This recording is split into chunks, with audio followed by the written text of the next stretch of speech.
कि हाम्रो अध्यक्षज्यूको जुन अर्कपात हाम्रो प्रकृति संस्कृति प्रविधिका कुराहरू छन् धरानबाट काठमाडौँमा घरिघरि आइरहोस्।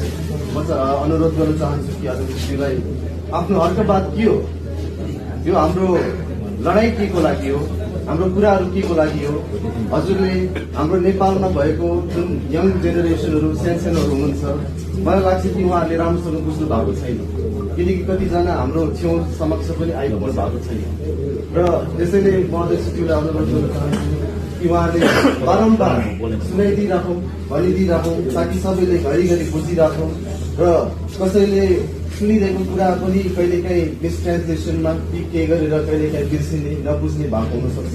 त्यो कन्फ्युजन हट्नुलाई उहाँको साइडबाट उहाँको अर्कपात के हो भन्ने कुरा आइरहोस्, ताकि हामी पनि काठमाडौँमा बस्ने मान्छेले उहाँको ध्वनि सुनी उहाँको प्रेजेन्सलाई सधैँ यही पाइरहौँ। त्यति भन्न चाहन्छु।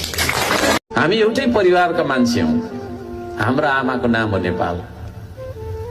कुरा बुझ्नुभयो नि। यहाँ म यो पार्टीको म यो जातिको भनेर झगडा नगरौँ। तपाईँ हाम्रो एउटा आमा हुनुहुन्छ। हामी एउटै परिवारका मान्छे हौँ। हाम्रो आमाको नाम हो नेपाल। कुरा बुझ्नुभयो नि। यहाँ म यो पार्टीको म यो जातिको भनेर झगडा नगरौँ। तपाईँ हाम्रो एउटा आमा हुनुहुन्छ।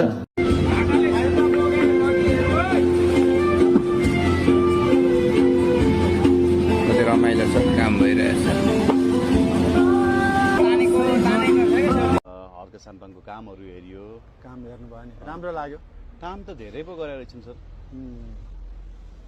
अब समयको काम गरेर रहेछन् क्या है धरानलाई। अब भन्दाखेरि मान्छेले पत्याउँदैन, हेर्नुहोस् एक्जाजुरेट गर्यो भन्ने लाग्ला।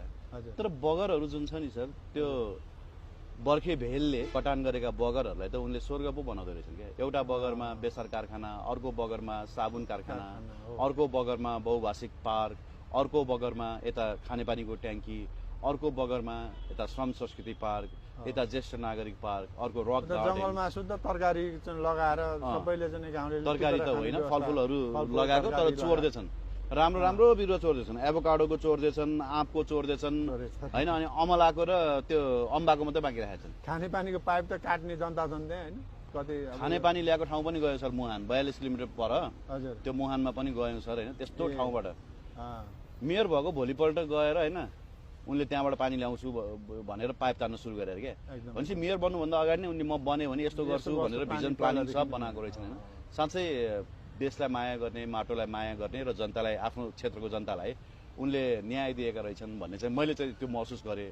अब अरू महसुस गर्ने काम चाहिँ सुनसरी क्षेत्र नम्बर 1 का जनताले हो होइन।